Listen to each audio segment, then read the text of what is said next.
अगर मैं आपको कहूं कि सीए फेल स्टूडेंट भी 20 लाख रुपीज से ज्यादा रेवेन्यू जनरेट कर सकता है और इनफैक्ट कर रहे हैं, तो शायद आपको मेरे ऊपर बिलीव नहीं होगा।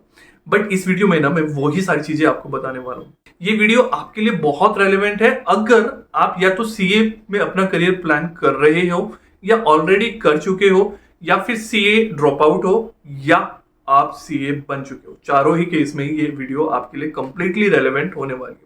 देखो, जब कोई सीए क्वालिफाई करता है ना, तो ऑन एन एवरेज 7 से 10 लाख रुपीज का पैकेज उनको मिलता है, वो भी मेट्रो सिटीज में एज अ फ्रेशर। तो हम यहाँ पे रफली एक ले लेते हैं, 10 लाख का एनुअल पैकेज वो लेते हैं।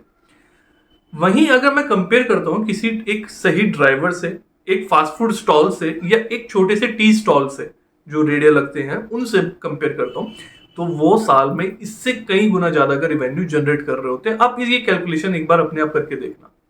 तो इसका मतलब क्या कि सीए की डिमांड खत्म हो गई है? नहीं, इसकी प्रॉब्लम है प्रैक्टिकल नॉलेज का ना होना। सीए कोर्स बहुत अच्छे से डिजाइन है, उसके अंदर हमें सीए फाउंडेशन से लेकर फाइनल तक बहुत इन डेप्थ चीजों को सिखाया जाता है।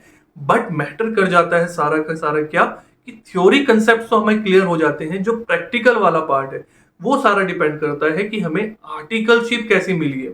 और ये एक अभी बहुत बड़ा ड्रॉबैक है। जितना मैं स्टूडेंट से डिस्कस करता हूँ, मे बी आप भी इस चीज से रिलेट कर पाएंगे कि बहुत सारे स्टूडेंट्स को स्पेशली टियर 2 टियर 3 सिटीज में आर्टिकलशिप का एक्सपीरियंस अच्छा नहीं मिल पाता है, वो ज्यादा चीजें वहां पे नहीं सीख पाते। इसी प्रॉब्लम को रिजॉल्व करने के लिए मैंने एक ऑप्शन ओपन किया है स्टूडेंट्स के लिए, ताकि आप सभी चार्टेड अकाउंटेंट से वो सारी चीजें सीख पाए जो एक आर्टिकलशिप में आपको सीखनी चाहिए थी, और इनफैक्ट हो सकता है शायद आप उससे काफी ज्यादा चीजें भी सीख पाए।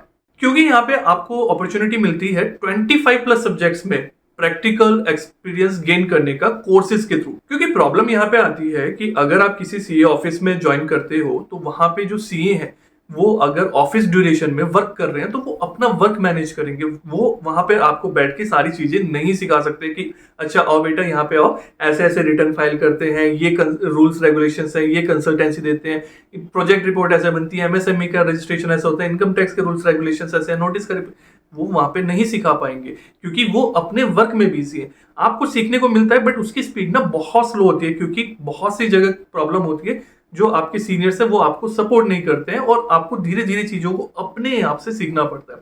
बट इन्हीं सारी चीजों का सॉल्यूशन देने के लिए वो सारी चीजें थ्रू द कोर्स, जो प्रैक्टिकल कोर्सेज हैं, वो मैं आपको सिखा सकता हूं।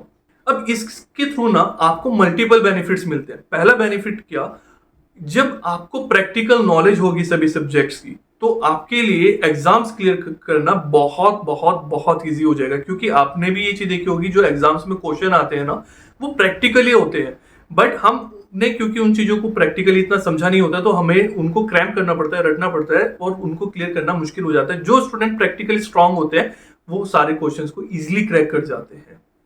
सेकंड, अगर आपने अभी तक आर्टिकलशिप नहीं स्टार्ट करी है, तो आपके लिए अपॉर्चुनिटी है कि पहले से अगर ये सारी चीजें आप सीख लोगे तो आपको एक बहुत हाई क्वालिटी आर्टिकलशिप मिल सकती है। और वहां पे ना आपको अभी क्या होगा कि हो सकता है 2 साल तक आप जो चीजें सीखने वाले थे वो पहले से ही आप इन कोर्सेज के थ्रू सीख लेंगे अगर, तो आर्टिकलशिप में पहले दिन से ही आप एडवांस लेवल का वर्क कर पाएंगे, और 3 साल में आप कितना ज्यादा एडवांस वर्क कर पाएंगे। और इसके बाद डेफिनेटली जो टॉप सीए फर्म्स होती हैं, बिग फोर्स हो गई, और या और भी फर्म्स हैं टॉप फर्म्स, वहां पे भी आपके रिक्रूटमेंट के चांसेस बहुत इंक्रीज हो जाते हैं।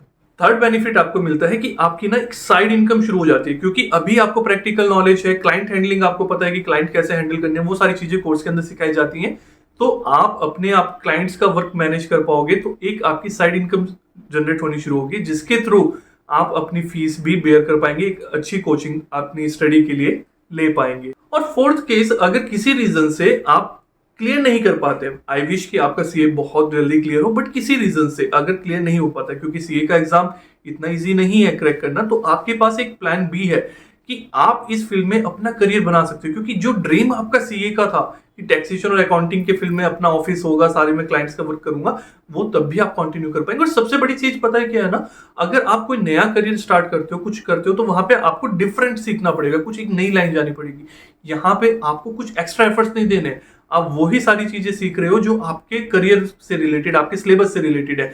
ये सारी चीजें आपकी सिलेबस में भी हेल्प कर रही हैं, आपकी अर्निंग में भी हेल्प कर रही हैं, आपकी आर्टिकलशिप में भी हेल्प कर रहे हैं। आपका एक बैकअप प्लान भी बन रहा है कि सीए क्लियर नहीं हुआ तो भी आपका करियर वेस्ट नहीं होगा, क्योंकि अदरवाइज क्या होता है 15-20 हजार की जॉब मिलकर रह जाती है जो सीए क्लियर नहीं कर पाते।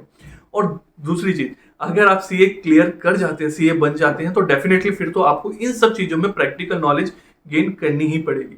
अगर आप इंटरेस्टेड हैं, ये सारी चीजें चेक करना चाहते हैं कि कौन कौन से कोर्सेज और कैसे बाकी स्टूडेंट जो 12th पास आउट स्टूडेंट्स हैं वो 25 लाख रुपीज अर्न कर रहे हैं, तो डेफिनेटली आप तो उससे कहीं ज्यादा कर सकते हो, क्योंकि आपको तो बेसिक नॉलेज तो एटलीस्ट रहेगी। तो आप अभी डिस्क्रिप्शन में लिंक चेक कर सकते हो और वहां पे जाके पूरी डिटेल्स चेक कर सकते हैं।